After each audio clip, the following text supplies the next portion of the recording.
ugashaka kuvuga ikintu wenda interpretation kuno wa bien wabivuze bikaba muri faso wabivuzemo wenda ntago ari ko washaka kubivuga ni erere wenda y'ururimi cyangwa y'uburyo wabivuze ariko umuntu ugabona ako kantu niko yuririyeho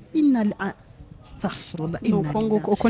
ukabona ako kantu niko yuririyeho ni nako atangaje gusa agiye kugatangaza nk'ubu hari umushehe wafashe akantu aragakata ka mufti aragakata ngo mufti sinzi ngo yigishije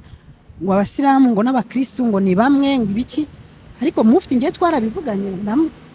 nukuvuga ko nta kantu yakase ntago bakomeje ikiganiro ntago bigeze bakomeza ikiganiro bakomeze kandi bamenye ikintu yashakaga kuvuga kuko mufti ntabwo ari umuntu utarize idini ngo ahita avuge ngo ni bamwe ngo abantu ni bamwe basenga bimwe no turabizi ko twege dusenga Allah n'abandi bafite ibyo bemera kandi tugomba kubahana. Ese birakwiye ko umuyobozi uhagarariye idini mu gihugu ashobora kujya guhagarara imbere y'abantu akavuga ngo ntago twemera nk'uko mwemera? Reka umuntu niyo bivuze aravuga ngo muri Islam nta bwenge nta logique yego ariko reka tubyemere kuko nta logique. Ese umuyobozi ubundi kuba umuyobozi bigenda biti? Manake yigize umuntu utafikiri yendo aratumerera nabi haje arakumerera nabi je m'en fous wagira ngo manake yamanutse nikimanuka yavuye mu ijuru anajua aya zote anajua hadithi zote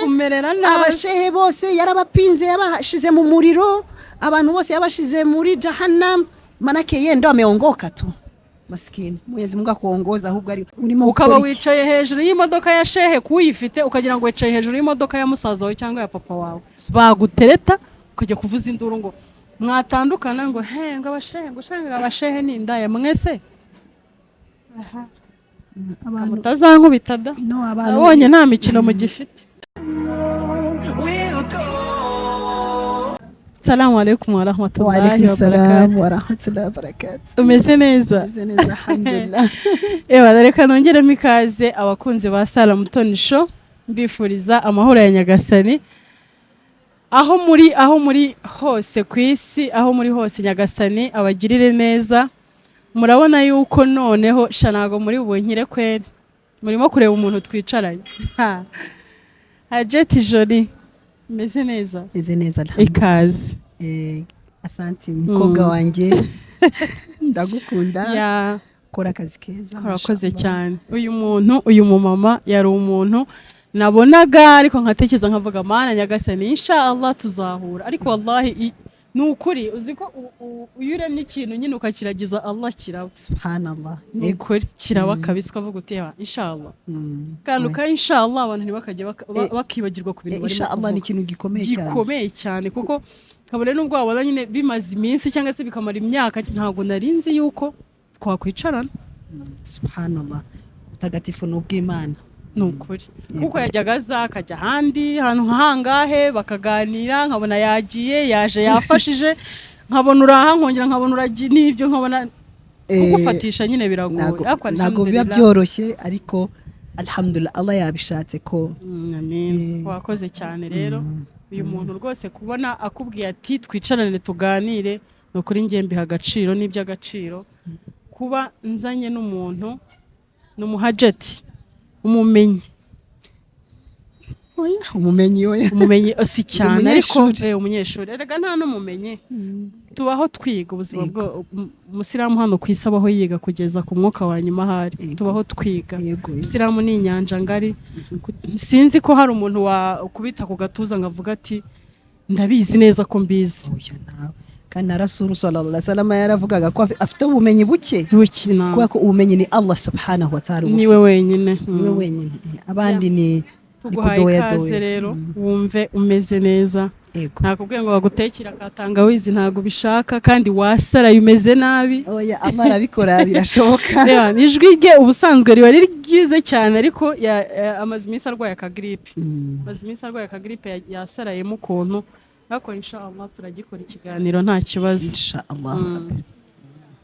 Uti wabonye ikiganiro cyanjye? Yego nabonye ikiganiro cyawe ubu nisanzwe nkureba njye nago njya ndeba amafilme mu buzima mazi imyaka myinshi kubera ko filme ni upuzi ariko filime yawe narayirebye Sara Films kubera ko uri umusilamukazi nkavuga nti pourquoi pas nkabona hijab biranyateresa nkagenda nkurikira uduseri kandi ikiza wakoze subscribe oblige thank you so much ego tureba turiya duseri turimo inyigisho ku bantu bashaka kubimenya ku bantu bashaka kubyumva kameme harimo ibintu by'inyigisho surtout ku bakobwa bacu ba Kisilamu kiriya kibazo kiba gikomeye hano hanze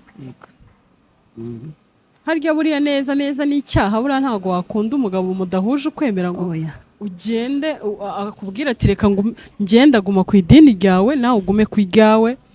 ntari ikibazo no Allah yarabivuze muri Qur'an ntabwo umukobwa w'umwemerakazi ashobora kurongorwa n'umukristo umukobwa w'umusilamukazi ntabwo ashobora kurongorwa n'umugabo w'umukristo cyangwa umuyahudi birabujijwe ariko umugabo w'umuyisilamu ashobora kurongora umukristo umunasara cyangwa umuyahudi yahinduka atahinduka ubwo ibyo gihe ntabwo baba bavuga kwenda ko abagabo bafavoriza cyane kurenza twebwe kuko ubu usanga utuntu turimo inyoroshyo kenshi turi ku bagabo kubera ko Allah subhanahu wa ta'ala urebye ko Allah niwe waturemye aratuzi kurusha uko twiyizi azi impamvu yabyemeye ko umugabo urabizi ko niwe muhagararizi w'urugo yego biragoye cyane kuba umugabo ari umugabo vraiment ukunda idini rye akarikorera kuko abagore twege turasuiva onsui nta kuntu utamukurikira ibyo akenshi turabagandukira cyane nyine kuko niko twaremwe umugabo akubereye umugabo mwiza agasenga ukuri ko gusenga akemera Imana akakubera umugabo bien sûr uramugandukira bikarangira noneho wa mukristo bibaye ngombwa ko anavuga ati sheri waretse ibyo ubundi ni ibiki bikarangira ariko umugore urabona nk'umugabo ari umuyisilamu urabona par exemple nko muri Ramadan umugore baramutekera bararyama n'abarya ariko wowe par exemple bavuze bati umugore w'umuyisilamukazi arongorwe n'umukristo umugabo wawe agashaka ko nijoro hari ukuntu bigenda ko n'ubundi nta kibazo ntabwo byemewe muri Ramadan se nijoro ntabwo nyine byakwemera kandi no kumanywa umugabo wawe ari umukristo nta bibyo bitamureba ntabwo wagira ngo abantu percentage y'abantu haje abantu bajya mu buriri ku manywa bari bangana barahari umuntu ahubwo ati ku manywa ko wihango ibilisi niho yanagufatira ahubwo ikabimushakisha ku manywa cyangwa ukamutekera noneho akakubwira ati sheri ndariyenda haze koko ndye nyine byakugora kumva ko umugabo wawe yashaka ko musangira nimusangire ariko twebwe ku bagore aranaguhakanira rwose ukumva ukavuga uti mugabo yabyanze koko niko Imana yaturemye erega Imana Allah subhanahu wa ta'ala yarabivuze ko umugabo ntabwo azangana n'umugore ntabwo azangana abagabo nitwa tubyange tubyemere abagabo Allah subhanahu wa ta'ala afite ikintu yabahaye afite igitinyiro yabahaye afite igikundiro yabahaye ni kuriya bimeze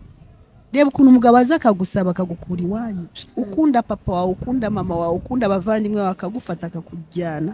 ariko nawe abavuye iwabo ariko umugabo se yisanfishe reba nk'umugabo ashobora no kumara n'umwaka n'icyo adahamagara na mama we na papa we nta kintu bimubwiye ariko twege abagore bigoye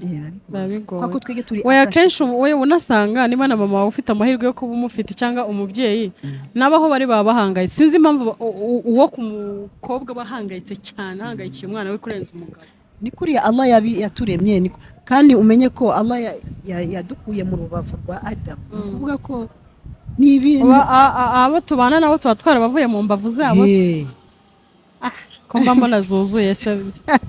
Allahu alamu Imana niyo izi ukuntu yabigenje Allah niyo izi ukuntu yabigenje yego haja rero ejo bundi nakoze ikiganiro ari nacyo warebye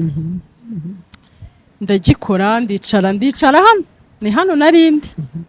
bitewe n'ibintu byari biri hano ku ma social media nzi neza ko nawe ukurikirana cyane mbona bibabaje cyane nyine mbivugaho ariko biza kuba urubanza muri comment ubu tuvugana aha twicaye hari abantu bari butubwira ati ntago mwakabaye mwicaraho muvuga idini n'importe quoi turi abagore ndababwiye ngo c'est de n'importe quoi abantu bafite ubujiji ntazi ubwo ari bwo bazajye kwivuza aho ntago twakagombye kuba twari kuba twicaye tuvuga iki no kuvuga ngo twakabaye twicaye ahantu twiheje tutagaragara kubera iki kubera ko nyine idini hari abanyandikiye baravuga ati idini ni iry'abagabo murirekera abagabo idini ryahese rya papa wariko pani idini rya Islam idini rya Islam hari ama comment ndayafite uwo wabyanditse ni idini ry'iwabo ama comment ndayafite ateye ubwoba ateye ubwoba ndibaza ese urumva ni n'amahirwe nagize cyane cyo kuba nahura nawe w'umumama ntago uri umumenyi cyane ariko nzi neza ko hari ibyo ndusha ku idini kuko ntago turi kuri level imwe mu idini pe ngewe iyo muntu hari icyo ndusha ndabyumva nkanabyuba ariko hari comment hano zigiye ziteye ubwoba umuntu akakubwira ati wowe wicayeho umuntu akandika bati uri kurakaza Allah uri gufata uri utangije urugamba hagati yawe n'Imana gutinyuka ukavuga idini ya Islam hari abagabo inna lillahi wa inna ilaihi rajiun noneho nsigarana ikibazo kivuga ngo eske ntago abagore twege nta juru tuzabona ntago bisaba ko turiharanira ese tuzahagarara gutya ku munsi w'imperuka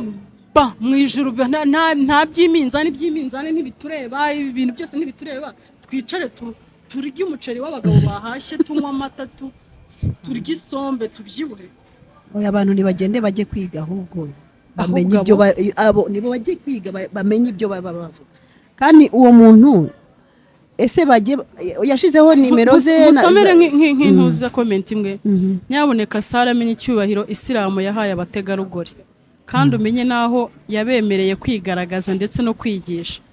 naho ubundi utangiye kurengera gusa icyo nagusabira nuko ara yakuyobora kuko ibyo urimo ntabwo bizi n'ingaruka zabyo astaghfirullah miskin Mwenyezi Mungu amuongoze tumusabire ko Allah yamuyobora uyo nguyu avuga gutyo nyine bareke Allah bayobora ahubwo ari bo noneho je navuze se narengereye navuze ibitavugwa nose ikintu wavuze cya grave ni iki wakoze jewe oya kugira ngo nkureho n'urujijo jewe nta muntu naje kwigisha hanga hano uratubona turi banga turi batatu n'umukameramani nta mbaga nateranyije imbaga niba uri kuza kuri channel yanjye ukareba kandi koko ni nayo mpamvu mba nabikoze ntago naje kwigisha idini ariko nk'umuntu mukuru urareba ukavuga ngo urabizi neza ko iki gitambaro ibara ryacu raribona n'icyo ukaribona ntago wanyumvisha uburyo ntagomba kubimenya kandi ndi kubireba wa none se intumwa y'Imana Muhammad sallallahu alaihi wasallam avuga ngo basi nubwo yaba ari aya imwe uzayigeze ku bantu yabwiraga abagabo gusa ngo yabwiraga abagabo gusa idini ni ukuvuga ngo kurivugira bireba abagabo gusa abo bantu baba bafite ka IQ gatoya ntukanabakurikiza IQ yabo ari ntoya cyane kuko yahaja babarira bambwirire basi batavuga ngo naya Sara ngo utarize bambwira vuga no hari abantu bavanga ubuswahili bakavanga n'idini ya Islam sasa ubuswahili na Islam ni ibintu bibiri bitandukanye kubera iki udashobora kudiskita ku idini kubera iki kiretse ibyo urimo kuvuga utabizi nago wajya hariya ngo aya uyisobanure kandi utayizi nago wajya hariya hadithi uyisobanure utayizi ariko hari aya imwe uzi ukamenya icyo uvuga ukaba wayigeza ku bantu amakosa ari hari hadith intumwa y'Imana nk'ubu hari umuntu ari aya hari hadithi numvishe uvuga intumwa y'Imana yabujije abantu gutukana uvuga ibintu niba udafite ibyiza byo kuvuga wicecekera funga umunwa niba udafite amagambo meza kuvuga wowe ahubwo cece nicyo byiza niba ubona udafite amagambo meza yo kuvuga ikintu wakora wafunga umunwa ahubwo ugaceceka. Iyo ntabwo ari hadith buriya se ntiwayigejejeyo. Okay, ubu rero uzahanwa ngo kubera ko wagejeje. Noneho umuntu iziye kubwiye ngo watangije urugamba hagati yawe n'Imana. En fait abantu kubera ubujiji bafite ku idini basigaye barazanye ibintu bya terrorisme, guterrorizana ku idini. Mwebwe nabonye hari n'abashehe, abantu swadiza n'abashehe bashaka gukura, mbese wagira ngo ijuru ni iryabo, baraharajyamo bashaka harajyamo, uyu bazamushira mu ijuru, uriya bazamushira mu muriro. Astaghfirullah alazim. Nebyo ngibyo mutinye Imana mwabashehe, kubera ko ilmu ni bahri. Ugasanga umushehe, hari umushehe wavuze wenda ikintu labda makusudio, ntabwo aricyo yashaka makusudio, ntabwo nzi makusudi icyo bishaka kuvuga. Ugashaka kuvuga ikintu wenda interpretation kuno wa bien interpréter muri faso wabivuzemo wenda ntabwo ari ko washaka kubivuga. Ni erere wenda y'ururimi cyangwa y'uburyo wabivuze. Ariko umuntu ugabona ako kantu niko yuririyeho, astaghfirullah, ukabona ako kantu niko yuririyeho, ni nako atangaje gusa, agiye kugatangaza. Hari umushehe wafashe akantu aragakata ka mufti aragakata ngo mufti sinzi ngo yigishije ngo abasilamu ngo n'abakristo ngo ni bamwe ngo ibiki. Ariko mufti ngiye twarabivuganye nukuvuga ko nta kantu yakase, ntago bakomeje ikiganiro, ntago bigeze bakomeza ikiganiro, bakomeze kandi bamenye ikintu yashakaga kuvuga. Kuko mufti ntabwo ari umuntu utarize idini ngo ahita avuge ngo ni bamwe, ngo abantu ni bamwe basenga bimwe. No, turabizi ko twege dusenga Allah n'abandi bafite ibyo bemera, kandi tugomba kubahana. Umukristo tugomba kumwubahira ibyo asenga, natwe abakristo bakatwubahira ibyo dusenga. Ntago tugomba guzana intambara ngo bangwa, no, tugomba kubahana ku madini. Sasa niba umuntu yavuze akantu wenda akakadevelopa nabi, cyangwa kuki utashobora kumwegera ngo ibyo bintu nabiganiriye n'umuntu ngibi hano muri telefone, yagiye kumpa urugero, amurwo rugero ngo nawe ngo urashaka kuba nka mufti wagiye kuvuga akavuga ngo abasilamu ngo twenda no gusenga kimwe no ibintu by'ama n'importe quoi abashaka kwiyemera. Nake abantu bigize waguhagarika. Ubundi reka mbanze kugira ngo iki kintu kinabe clear, nuko abantu bagomba kumenya ngo ese igihugu tubamo ni iki, ese kigendera kuki, kigendera kuri sharia z'idini, ese idini ya Islam niyo nini cyane, nibo abantu benshi cyane kurusha andi madini. Ese birakwiye ko umuyobozi uhagarariye idini mu gihugu ashobora kujya guhagarara imbere y'abantu akavuga ngo ntago twemera nk'uko mwemera? Reka umuntu iyo bivuze aravuga ngo muri Islam nta bwenge, nta logique. Yego, ariko reka tubyemere kuko nta logique. Ese umuyobozi ubundi kuba umuyobozi bigenda biti kugira ngo umenye amagambo ushobora kubwira abantu nayo utagomba kubabwira? Ntekereza ko mufti yo aya atayiyobera. Ni hikma, ibintu byose rega ni hikma. Ashiremo ubugenge, arebe ese ijambo ndi buvuge ririca iki rirakiziki. Ariko ako kantu baragakase akagurya bagashyira hariya, hasigaye ubwo nibwo busilamu dusigaye dufite hano bwo kujajinga.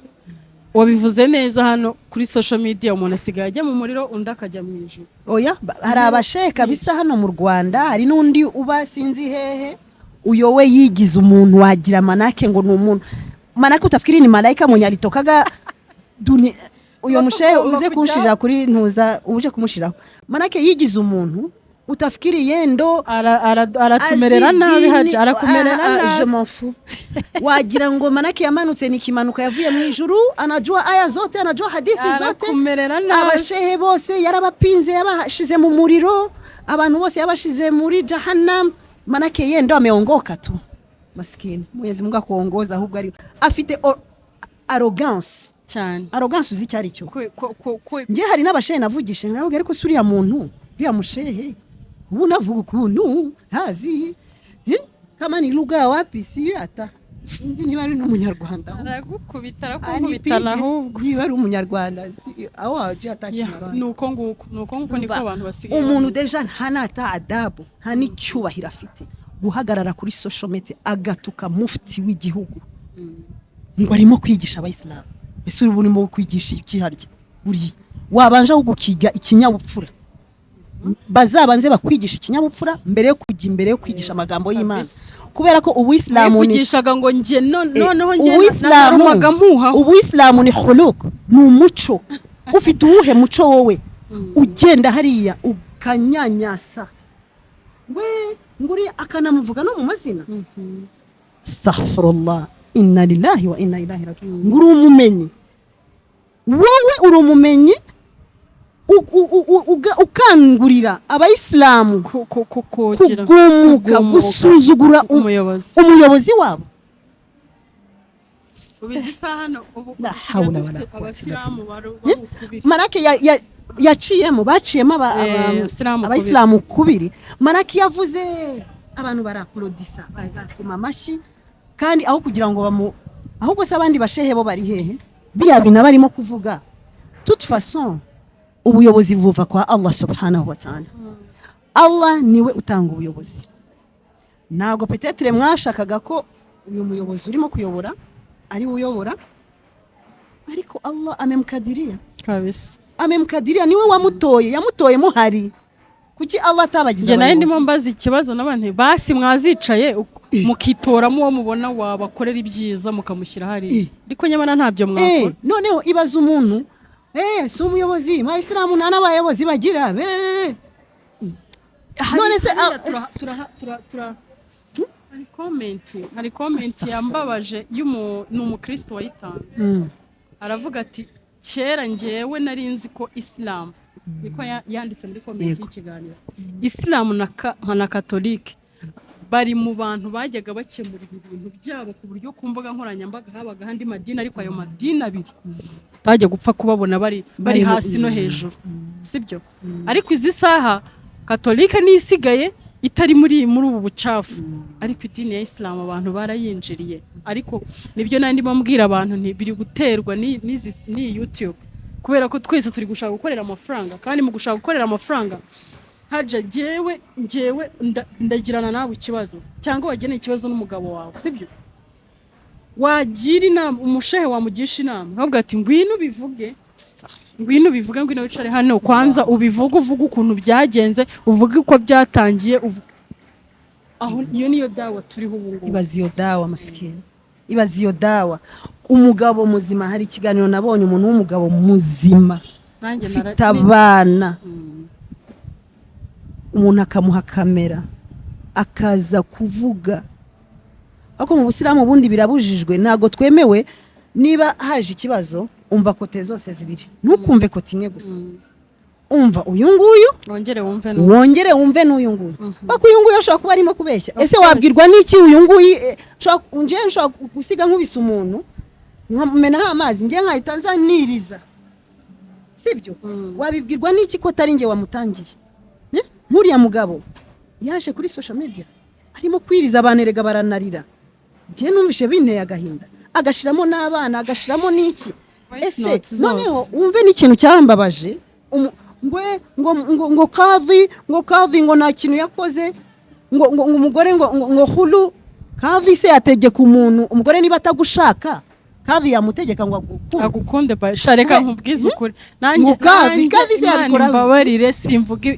ibintu ngiye nahagararaho umugabo wabasha kuza kuvuga ubuzima bwo mu rugo nanjye nago nagukunda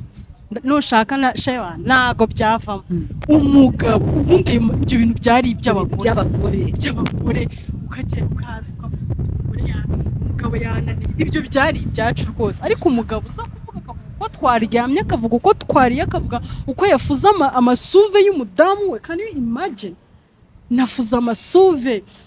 namutekeye ibyo bintu koko imbere ya kamera umwana ntago nanjye nabyemera noneho ikindi kintu umuntu akajya kuzana n'izina ry'undi muntu utanahari akivanga muri icyo kiganiro bakamuvanga muri icyo kiganiro subhanallah ibyo byose fitna kuzura fitna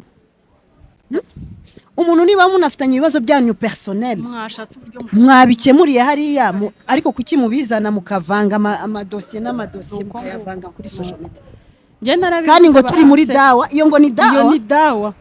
wow yezi mwatongoza iyo ni dawa hari nundi noneho mbonereho no kumubwira wowe wirirwa kuri social media utuka mufti upinga ibintu byose by'abayisilamu mufti yakoze ibi yagize ibi uriyizi sishaka kuvuga amazina urahita wimenya wowe wavuga ibyawe gakwira bugaci we hauna byako na byawe ifite wowe abantu nago bashaka kuza hano kuri social media ngo babone ibyo bavuga kwanza tureke na mufti mwararera ngo iri iwanyu mu gacura bwenge urabizi azi ibyawe byose ashatse yavuga nawe bakavuga ibyawe kwiha amazina hari ibintu birenze kuba wakwiha amazina y'umuntu utari so ukamwiyitirira papa watabaho se cyangwa utari nuko yaba ariho utari proud tu n'es pas proud ou quoi ukiri kuvuga iby'abandi unatoa siri za watu abantu nabo bashatse erega baza bagatora siri zawe ajanayisi ko ibi bintu ari njye byababaje njye oya ibi hari ibintu biba bikabije buri munsi niwe waje mufti niwe waje ibintu by'abasilamu kameme mufti nawe ni umuntu aho atarimo gukora neza mwamubwiye bamwegereye bakamubwira ese ibyiza byo arimo gukora simumpongeze kuki mugereba ibibi gusa mushaka amainzi isazi nizo zigenda kubisebe ibintu bibi ku bucafu kuki mwarebye n'ibyiza abantu barimo gukora mukareka kureba ibibi gusa c'est pas normal abantu nabo bafite iminwa yo kuvuga n'abantu baba bavuga ibyanyu manake mshajifanya kama komsi mko wa malaika mwege nta cyaha mugira hamna madhambi nyine kubera ko baba bafite umwanya wo kuza bagafata ino micro bakavuga abandi nukuvuga ngo ufashe isaha ukavuga mufti nge nababwiye ko simba ndishobora ko yanabirebye kuko afite inshingano nyine hari igihe yaba atanabirebye rwose ko ntago uwo mwanya wo kureba ibitutsi sinziranye nawe njyewe nta makuru ahagije mufiteho ariko si impamya ko umuntu uba wibereye mu kazi wabona umwanya wo kuza kureba abantu ngo bakuvuze nabi as long as nta muntu uri buze kuguhagurutsa mu ntebe wicaye usibye kujya aho ngaho tu kwa taarifa yenu sasa mufti iliya ntebe ni Allah wayimuhaye ni nawe uzayimukuraho kwa taarifa yenu sasa ni mushaka mumwemere nka mufti cyangwa bamureke ni mushaka mu mwangi insha Allah tuzamukunda kandi tuzafatanya nawe insha Allah turanamusabira no kwa Allah amufashe azazane impinduka muri projet arimo zo gukorera abayisilamu n'ubuyisilamu turabimusabira Allah azabimufashemo namwe mutamushaka mu mwanga kubera ubinafsi tunaombea Mwenyezi Mungu awaongoze kandi abahindure nago twege twamera nkanye eba nibyo mwigize baradutuka baratumerera nabi hasi gutukana sindero se nizo ndero niko barezwe wamelelewa hivyo uretse uraza kubibona nose bantuka ngiye nkababara ndo malezi yao nibarekera aho ngaho ndo malezi yenu hari ikindi kintu nshaka wabonye umuntu buri munsi video eske ntani soni mufite nano guti episode buri munsi mujya gucukura kandi umunsi Allah namwe azacukura ibyanyu kuko na ndege watawaotasha yewe urabona kame mari ibintu biba bibabaje kiri gushwanisha abantu nyine harimo n'abayisilamu bari kwibaza ati ni kubera iki kujya hija birimo guhenda mu Rwanda honyine none se kubera iki hija birimo guhenda ntago bazi impamvu ariko binadamu kukibigirisha koko ntago bazi impamvu none se indege nimba iva hano ikabatwara batabanje kujya kurara Ethiopia batabanje kujya kurara hehe ikabatwara bakajeda la fois passée yabakuye Madina ubwo ibyo oya noneho nje ikintu mba ngira ngo gisobanuke ni gute ubona sibyo idolari rimaze kugeragira ngo ku 480 nanga hafi 50 urumva oya 1500 gutyo idolari rimwe izi saho uri gushaka ko bimera nk'uwagiye idolari riri kuri 800 cyangwa 1000 kuvuga turashaka ko twebwe niba umuceri wiyongera ibishyimbo bikiyongera ibintu byose bikiyongera hija yo ntabwo igomba kwiyongera oya none tureke n'ikindi hija ni hijul bait man istata ila sabira ni kujya gukora umutambagiro mutagatifu ku muntu ubifitiye ubushobozi ntago ari force imana udafite ubushobozi niba udafite ubushobozi ntago ari itegeko hija wayiretse ikareka kugucumuza abayishoboye nibayikore nibo bazayikora wowe kandi niba utabishoboye genda wurira ngo birimo shere sibyo baba bavuga Tanzania sinzi birimo shere na Uganda wajya Uganda ukajya kurira ababishoboye hano mu Rwanda nabo bakazagenda muri iyo class mashallah bakagenda ubu noneho uyo mufti baba banavugira ubu nta nubwo ari unashinzwe ibyo byahita n'ibiki ikintu nari ndimo kuvuga ni ukuvuga ko ubu ngubu hari komisiyo ishinzwe hija ntabwo ishinzwe mufti oya we cyiza aha nicaranye n'umuntu ujya ukora izo ngendo za kure bana mu bisi hejuru hasi hejuru ni ukuvuga ko ibiri imwe umwaka last year ibiri imwe ikiza kwiterwa n'idolari aho rigeze iri hano mu Rwanda biterwa n'idolari aho bigeze noneho bigaterwa na trajet nk'ubu ngubu la fois passée impamvu hija yahenze barabyesipitse ni n'ibintu byumvikana kubera indege abagenzi yafashe ni nkaho bafashe jet privé yagiye kubakura Madina nta bandi bantu barimo ari abanyarwanda gusa igiye gufata Madina ikabazana gusa urumva ibyo nta handi hantu baciye oya nta handi bahise baguhanika barabanza bakakuzengurutsa ibyo bintu bameme abantu twagiye twishimira ibyiza oya ntabwo ibyo tureba tureba igikuru nuko tugomba kubwira abasilamu yuko hija yahenze kandi intambara yarose kandi hija tutababwiye ko ni hijul bait man istata ila sabila ni ku muntu ufite ubushobozi ubwo bushobozi bashizeho ayo madolari bashizeho niba utayashoboye wabiretse Allah atazaguhana kutagira kandi umuntu agomba kuvugira abasilamu bari hasi none abari hasi ninde uzabavugira twese nidukurikiza ibyo mufti yavuze ariko ni mufti ubivuga ese utuyoboye se ni ubayoboye ariko bazagende babaze muri iyo komisiyo ishinzwe hija bazagende babibaze kwa kwirimo abaturage ntabwo ari mufti wiyoboye hari umusilamu uri hasi z'isaha uba ufite inyota yo kujya muri hija ariko muri hija mu Rwanda birahenze cyo gihugu cyonyine muri East Africa bihenze yagese bugane nagenda ajye kurira bugane kwako nta wamufashe neza nta kurira aho hamwe she ibugande niba ariho harimo she yumva ko harimo she ashaka kujya hija acecyo cyo muri bisi 25 hari cyangwa niyumva utariho mweshere nayo acecyo niyumva muri Kenya ariho mweshere kwako East African na visa bari hisha noneho bareke abo bafite ubushobozi baturuka hano mu Rwanda nizere ko icyo cyumvikanye bareke umugaragu w'Imana muri Nyagasani we atuje ari ku mahoro ye kabisa urumva ikindi kintu haje nshaka ko tuvugaho ikintu urugero yewe Sara w'inshuti yawe ngiye mu mujyi ndarwanye nambaye gutyo kumbona ubwo ni ukuvuga ngo ni nkaho hari uburyo mba nigaragaje bitewe n'imyambarire yanjye nuri butange inkuru baravuga ngo hari umusilamukazi warwaniye mu mujyi abantu bose bari kureba yasebeje idini biriya bintu rwose nta nubwo ari nabyo hanyuma ndangije ndavuga nti mu by'ukuri nanjye byangwiririye ariko ndumva nshaka kwicuza kuri kuko nashebeje idini cyangwa se nakoze bitari byo ngombwa ko nzajya mu mujyi ahantu narwaniye akaba ariho nkorera tawuba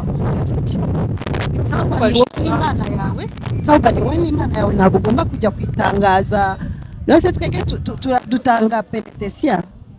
uwa Kristo niho bafite abantu baravuga bati iyo wakoreye icyaha ahantu hagaragara no kukihana ugomba kujya ahantu hagaragara. ariko ibyo ni ibintu byo itegeko ryandeze ry'umushere ni ry'umushere ntabwo itegeko ry'Imana. Jewe narabibaje mu kiganiro nakoze kuko nakoranye n'umuntu ikiganiro mama yari yakoze ibintu, yari yavuze ibintu like ngira ngo simbizi uko byari bimeze by'icyo gihe. Arangije dukora ikiganiro, arangije ajya gukora tauba ku yindi channel. Akoze tauba ikiganiro cya proding, bamaze kucya prodinga nanjye na proding icyanjye ko nta makuru nari mfite, ariko cyanjye ntago yakoraga tauba, yari masobanura uko byagenze, asobanurira abantu ko ibyo yavuze nta mundi mugambi mubi. Hanyuma ajya handi akoreraho tauba, uri kumva, noneho birangira bambwiye ati icyo kiganiro gisibe kuko umuntu yakoze tauba. Ntiyakoze tauba heza bati ngibiriye kuri cana ahantu bahakoreye tauba. Nambwira ibyo mugende mubwira inka Nyabugogo ngo tinya Imana ukureho ikiganiro kuko umuntu yakoze tauba, reka kujijisha abantu. Ndibaza ese tauba ni yawe n'Imana cyangwa ni yawe n'umunyamakuru cyangwa n'umushe? No fete yuko yari yaje ku explica. Yego. Sura nk'ubu uyu munsi par exemple nicaye hano shobora kugira ikintu nkora cy'amakosa, ajati joli yakoze gutya tiva ko hari umuntu ufite izina rizwi n'abantu sibyo, ariko ni njyewe na conscience yanjye n'Imana yanjye. Yego. Wowe Sara nakoreye ayo makosa, shobora kukubwira nabi, shobora kugira iki kubera mood ndimo, kubera emotion, kubera iki. Njyewe ni njyewe nawe na Allah shobora kuza nkagaruka, kandi hari abantu 10, ntabwo najya guhamagara bari abantu 10 ngo ngiye gusaba Sara imbabazi. Abo bantu njyewe kuza nkakubwira Sara au kweli unisame,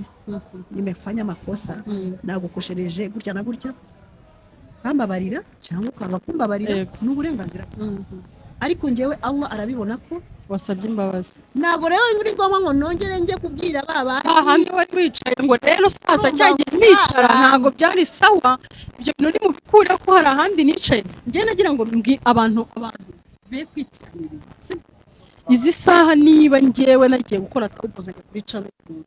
nuko yashakaga kwinjiza amafaranga, none hakaba hari n'undi muntu waje kwicara ahangaha kwa Sara Mutoni Show, nanjye mpendeye gukora iki kwinjiza. Njye ntabwo nicaye hano nk'umuntu uje kwigisha abasilamu kuko ntabyo nigiye. Njye mvuga ibyo ndeba, tuvuga ibyo tureba, ntabwo turi abashehati pe, ntabwo turi kuko turi kuvuga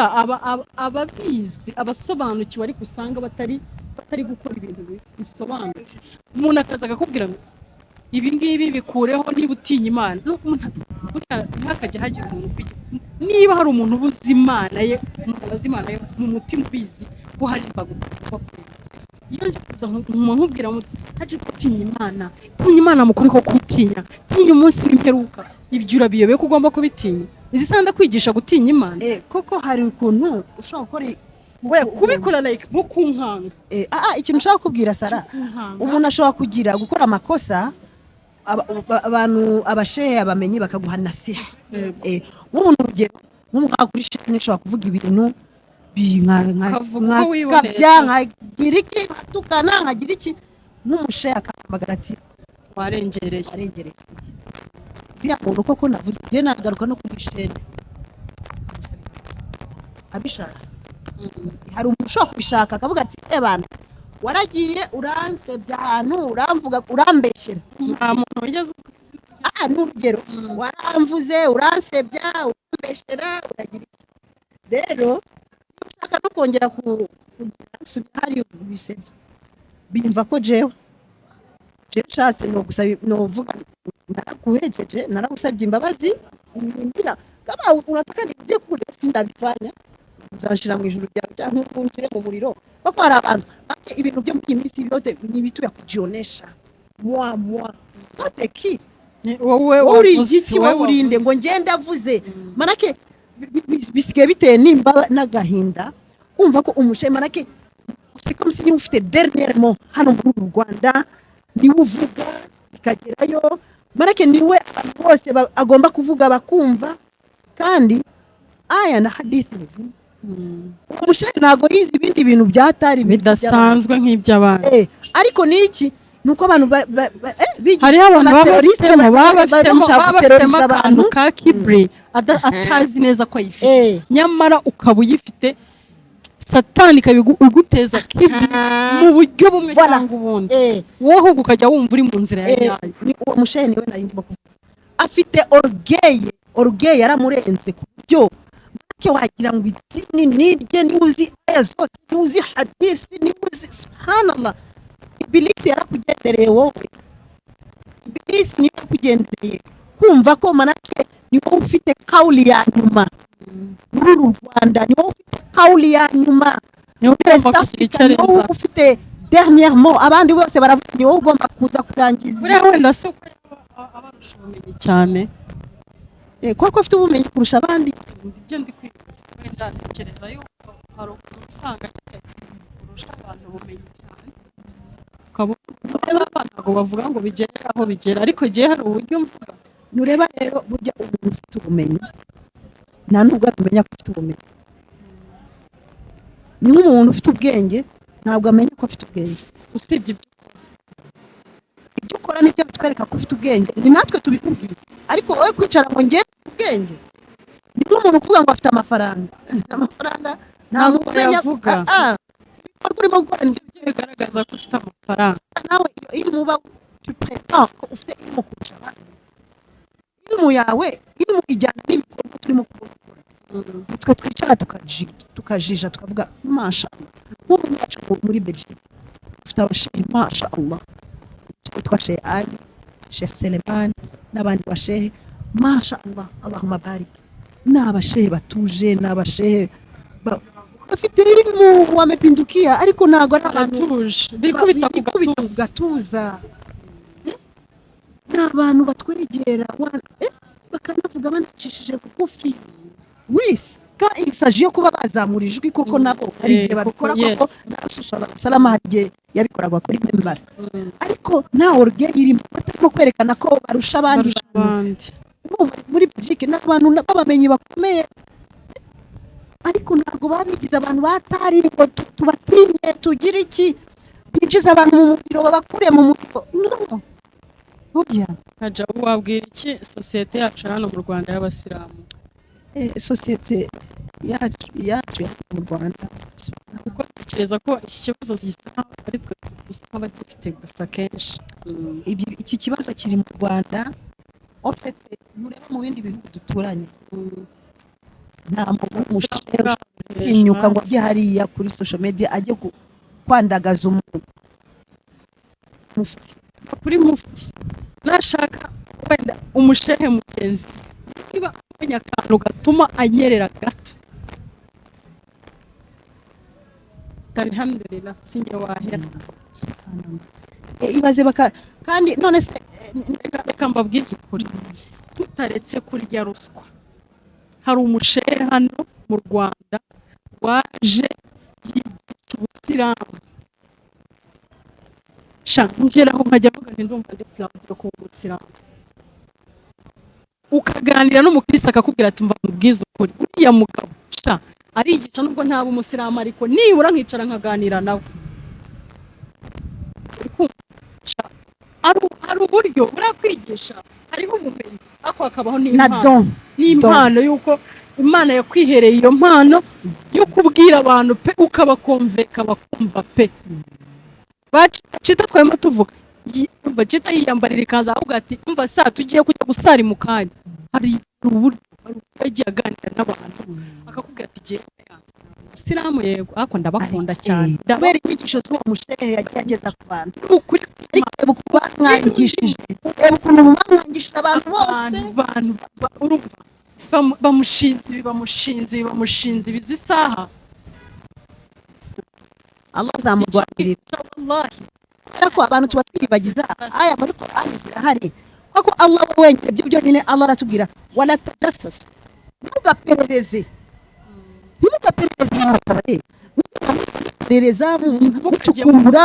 mukajya mugendera ku ntege z'abandi ngo ariho ukura akantu ariho ukura reka nkubwize ukuri uramushehe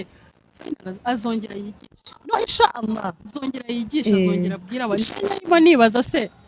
n'utuvideo twe two ku mastatasi muzakuraho amasura ye mushyiraho ayanyu apasasi kwizisambura n'ubundi still aracyatembera mu mitwe y'abantu kabone n'ubwo jewe buriya nge haja sinyandya ruswa Imana sinyandya ruswa ku muntu even no mu rugo kumbwira ati iki nge muha uburyo cyakabaye nabona atari ibyo nawe ukansobanurira umumenye cyangwa se umushehe yakosa birashoboka ariko ibintu byo kugira ngo umufate umuharabike kugeza ubwo wumva yacece shano aza kuvuga narababaye birababaje kubera ko ntureba hari abantu bakora ibintu baseka ariko lamantadine dani ariko soon muzabikore soon inshallah uriya mupapa waje gusebya uriya mushehe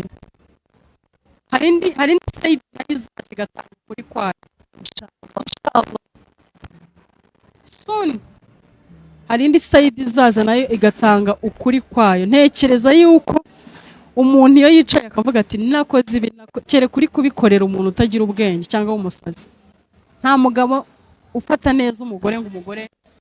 cyangwa se niba ntagushaka sisa niba ntagushaka yes barere ni deni niba ntagushaka ubundi ngo agiye kumfurira ngo suve ubundi sufurira suve abuza akandi kazi ukora yegora ahubwo ushobora no kuzimufurira ariko ntakikukunda ni ukuvuga ngo niyo mpamvu Imana yashyizeho abagore benshi ni uko yari izi ko mushobora guhura ntimuhuze mutahuza umwe agafata uruhande rwe n'undi agafata ariko mureke gusebanya mureke kumva ibintu ariko kwibaga ugashyira ibintu mu nda by'indani hanze like hihinduranya gutya amara ari imbere n'ibindi byose bikajya ku karubanda hari ibintu noneho umuntu akakwakira akakubwira ati vuga warababaye vuga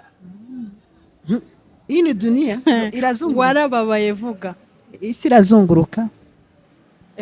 ino social media nagiye nyigiraho ibintu byinshi uyu munsi ni umwe ubu ngubu muri bano bantu bo ku ma social media ubu hagezweho Jackie uramuzi wa mukobwa ntabwo umuzi ni umukobwa uba wimereye nk'umusazi aho ngaho utukana n'ibiki isaha niwe ribu yafunze sibyo bamufunze ni ukuvuga ngo bigenda harimo izi saha byageze kuri uwo nguwo ni uko nguko nyine birazenguruka ariko ikintu dukorera bagenzi bacu ni ideni ni ideni ndagira ngo nsaba abantu nyine baba bakora ibintu bajye barya bari menge banagende bakandagira ahantu babanje kureba naho ubundi umunsi umwe nawe uzagwa mu kantu ubone isira kose izi saha abasilamu dusigaye tumeze nk'abantu bo kuri social media ntabwo wabonye umusilamu bashyize hanze ngo yavuganye ngo n'umugore umushehe bamushyize hanze haja nawe amakuru kimenye umushehe ngo wavugiganye n'umugore ubu nyine niba ntabwo iyo video nayibonye ariko byaratrendinze ibyo byose bashaka kuba baravuganye live nyine bya bindi ko nko kuri WhatsApp simbizi ko bavuganye ariko ubwo ngo ntibari bambaye ababibonye ariko wabonye ako kantu ntabwo bizi isaha umusilamu asigaye akora icyaha ngo wumve bikubabaje uvuga uti kubera iki kweli ahubwo kira mana we akira nawe urebe bikaza bikagera kuri sare ukeneye kwinjiza amafaranga nk'abagize amahirwe ndakabonye nkaba nkakubise kuri channel yanjye tukaba turarebye ni uko nguko bimeze hari n'akandi kantu wavuze n'uvishe muri ntuzayo ikiganiro cyawe kejeme ugasanga abantu umushehe c'est comme si c'est un ange n'umumarayika shehe ni binadamu shehe ashobora kwiba ashobora kwica ashobora nk'ibyo nawe wakora n'undi ashobora kubeshya ashobora shehe ni binadamu ni ukuvuga ngo ntabagihumeka nkatwe, ntabakigenda nkatwe, ntashaka kureba umugore ngo amukunde nk'abandi, ntabwo byemewe. None se kandi bo barabikora. Shehe ibyo ntabwo agomba kubikora. Shehe ashobora kuba afite 35 40. Nose amakosa yandi abasaza bagwamo n'aya musasa. None se nyine urumva nk'ubu ngubu dusigaye dufite amahirwe, niba nabyita amahirwe y'abana bajya kwiga idini badakuze cyane. Umwana akagira ubumenyi akarangiza kwiga idini afite imyaka 30. Uragira ngo akore nk'umuntu utari w'imyaka 30 ahita yirukanka ajye gukora nk'umuntu w'imyaka 50. Ntabwo byakunda. Ni step by step, ni realite y'ubuzima. Arajya hariya terete nk'abandi nubwo ari umushehe. Urumva? Navuze ku kintu cy'abamama ba complaining ati abashehe baradutereta, abashehe ntibagitinya Imana, abashehe umbwije ukuri. Ninde muntu wagutereta utabyemeye? Ntago ari abashehe babatereta, ahubwo ari abo bagore nibo batereta abashehe. Kubera ko shehe ntago yagutereta utabishaka. We usibye n'umushehe n'undi muntu ku giti cye. Ntago ari abashehe batereta, ahubwo wowe urimo kukaribisha. Utamuhaye karibu yazi. Mwebwe mu bagwisha ahubwo. We babatereta si mwanze si babafata. Mujya muri classe muri abantu 30 for example. Si nawe mwiza uri muri iryo shuri. Hanyuma shehe agatoranya wowe. Cyangwa nuko ufite uko wamwigaragarije, ushaka ko hari ibintu bijya behind, ushaka ko hari ubundi buryo, ushaka niba rega twese twaciye mu ishuri turabizi. Umwana w'umukobwa yakundaga class teacher wasangaga niba abandi dusohotse agahita ajya kumwibarisha akabazo, kandi yakabaye akabaza abandi bose bahari, ariko ntabonye abandi basohotse teacher akamika bakansobanurira. Manaki ko nataka bamudrage iminota 30 yo kugusobanurira. Ejo yatuma nk'ikintu ndinde muntu uri bunkorera ikintu ukamanira, usabarebe nabo ngabo. Rero nuko nguko abandi bagataha, wowe ugasigara muri parking. Abandi bavuye kwiga idini, abandi baratashye, wowe ugasigara muri parking. Ukaba wicaye hejuru y'imodoka ya shehe kuyifite, ukagira ngo wicaye hejuru y'imodoka ya musaza wawe cyangwa ya papa wawe. Bagutereta ukajya kuvuza induru ngo mwatandukana ngo ngo abashehe ni indaya mwese. Mutazankubita da. Abonye nta mikino mu gifite. Ntagukubita siki. Ariko gusa ndagira ngo mbwira abantu bwa nyuma rwose, abantu muza muri comment zo kuri channel ya This is my channel. Nta muntu ndi mu musigiti we nicaye mu musigiti we, nta n'umuntu numwe mbereye mu mwanya. This is my channel. Nkoreraho ibyo nshatse, nkanavugiraho ibyo nshatse, sibyo? Ababyumva nk'uko uyu nguyu yabyumvishije, ntago yigeze ambwira ibintu byinshi. Sibye ko yanshimiye ko yarabizi neza ko ibyo navugaga nawe arabizi. Sibye mwebwe mama mushaka kugira ngo murenzeho. Umuntu uri kumbwira ngo ne gushira isoni, ngo nicare ngo ningende niheze, bwira umugore wawe umuheze. Umugore wawe ujya ushyira inyuma mu bikari mu makara. Njewe ntago ndi umugore wawe, nta nubwo ndi umugore w'umuntu uwo ari wese uri gutera comment anga ku buryo umbwira icyo gukora. Ngira uburyo mbamo, ngira umuyobozi, ngira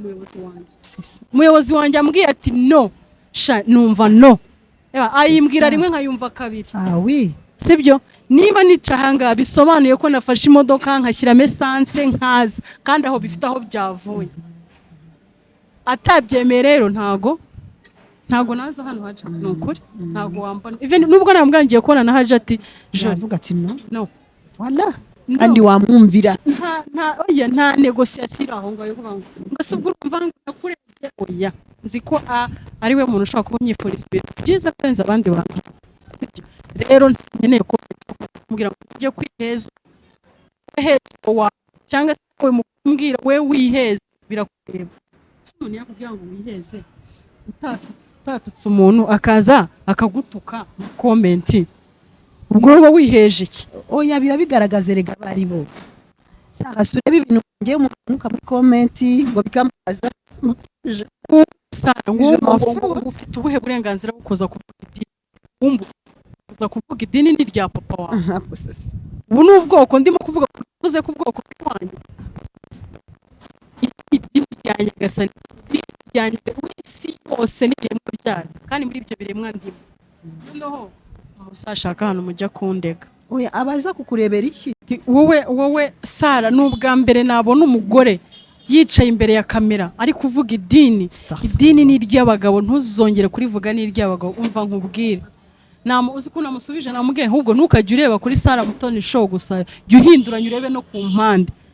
hano hanze hari abashehati b'abarabu n'abazungukazi baza kigisha idini ku buryo n'uwo mugabo ashobora no kumurusha babyigiye ibyo byanyu sinzi ibyo ari idini aba yagiye kuryiga kugira ngo arikoreshe iki arijyane mu kikoni gusa azajya bibwira matera azajya abana usosije ko n'abana nabo bafata inzira bakajya kwiga nabo bajya kwiga ibyabo kandi ikindi ndagira ngo nkosora abantu ntago giye hano mba naje kwigisha haja kuko nta bumenyi mfite bwo kwigisha nta bumenyi mfite bwo kwigisha ntago mba naje kwigisha mba naje kwivugira ibiriho njye narababwiye ati ni ibitekerezo byanjye bidakuraho iby'abandi nta muntu n'umwe nkuriyeho igitekerezo ariko ndi kuvuga uko mbyumva kandi noneho iyi ni channel yanjye noneho aha ni ku kazi kambarabure aha ni ku kazi umpa comment umpa kandi kazi kejo umpa comment umpa kazi kejo rero courage mushyiremo comment nyinshi mu rwego rwo kugira ngo mumpa kazi kenshi mbashe kuvuga mubashe kubona ibyo mureba abantu mukomeze mukore mu nganzo ibintu nk'ibyo hari ibyo mvuga nanjye ngumva ndapfuye no kubera ko abantu baratukana sana muri comment umuntu utukana umubyeyi nukuru ukajya kureba ugasanga semana yanjye umuntu dusanzwe niwe uyo muntu niwe kandi ntugira ngo ni umuntu wakure ni umuntu wo hafi yawe kuko umuntu wakure ntago ashaka kugutuka ni mtu wa karibu yako ibintu ngo winjiyemo ngo biraza kukurangiza kukuruta uko wari umeze unasikia ni mtu wa karibu yako ni mtu wa karibu yako ntugira ngo ni umuntu wakure cyane ni umuntu wo hafi ukurikira umunsi ku wundi hasad bafite hasad a'udhu bikalimati llahi tama min sharri ma khalaq kuvuga cyane wallahi hari igihe nkomeza iyo mvuze nyine mba numva rimwe na rimwe nijye mfasha ari igihe uburakari bugenda buza nkumva nyine umuntu ari nawe ugomba kurakara nkumva birarenze nkumva umuntu ari kumbangamira sana oya ntago ari kukubangamira kubera ko buriya buri muntu akora ni kuri aba yabyumvishije akavuga kuriya wowe uramureka kazi yake kwako wowe wavuze ibikurimo nawe yavuze ibimurimo nawe uriya watukanye ni ibimurimo ariko ikiza cyabyo bakuriya muntu arimo kugutuka muri comment anutse muri comment ya umulqiyama zandi nicho chizi wabazi ko ngo amenikomesha kumbe amejikomesha yeye mwenyewe ya umulqiyama bazakura munsi wabuze banyihere bakwihere hejuru y'ibitutsi iri kuguma sarimo konyongerera se niyo mpamvu rero nta kintu ngiye byantwara ukajya kubona ukabona n'abantu baba mama bazima bo muri Belgique cyangwa bo muri Hollande cyangwa umuntu w'umuhaje ati ngujya kuri YouTube alors kuri YouTube c'est où kuri YouTube se mba naje gukora iki mba naje gutukana mba naje kwiba mba naje kwica hari abantu alhamdulillah grâce y'ibiganiro dukora wallahi hari abantu bifaka bafunguka bikabafasha mu bwenge bwabo izo nizo comment tuvuze ariko hari aba bavuze ati bana benshi cyane asante sana utuvugiye ibintu hari umuntu uvuga akantu kakamufata ku mutima yo akagusabira dua alhamdulillah rabbil alamin n'abantu mwe mudukunda natwe turabakunda namwe mutwanga kandi turabakunda malgré ko mutwanga turabasabira kwa Allah subhanahu wa ta'ala azatuyobore azaduhe iherezo ryiza Allah azaduhe jannatu firdaus twese namwe twavuze kandi Allah azabahe guhinduka mureke iyo orgueil mureke kibri ni umwambaro wa Allah namwe mufite amakosa yanyu irebe icara wirebe mu cyumba cyawe cyangwa umugore wawe tuzanye umugore wawe hano wowe wiri kuvuga abandi tuzanye umugore wawe hano tuzanye abana bawe hano watakusema ariko uba wihaye abandi sasa twiyoroshye iyi ni dunia ni mipito reka abantu bazakwibuke ku byiza pana kwirugutukana usebyanya sio vizuri hii dunia leo unaweza ukatoweka kesho ubu nshobora kuvuga ishobora kuba ari kauli yanjye ya nyuma ese ku isi wavuga ko wamaze iki video zawe za nyuma ari ukwiruga utuka abayobozi ari utuka abantu ari ukwirugwa ureba ese amawaiza yarashize hadithi zarashize ko nta hadithi mukigira zarashize mu bitabo mwize aho kujya mu rebe iby'abandi bavuze mubisubiramo mubikosora mwagiye mwigisha abantu mukabigisha gusari mukabigisha ibindi bintu Allah yabahaye ubwo bumenyi kugira ngo mwigishe abantu mubafungura ubwenge, ntago yabahaye ubumenyi kugira ngo muzajye muza hano uyu yavuze iki, uyu mushehe yavuze ibi, yayisomye nabi, ase ibintu bitugani. Musubire mu bitabo byanyu, dukeneye kameme, hari abafite inyigisho nziza, hari ibyiza mufite, hari inyigisho nziza mujya mwigisha zigafasha abantu, mukomereze izo nyigisho nziza, mureke ibyo bintu byo gutukana byo gusebyanya, c'est pas bien. Nawatakia kila la kheri. Acha Imani iguhe umugisha. Salamu alaykum wa rahmatullahi wa barakatuh. Wa alaikum salam wa rahmatullahi wa barakatuh.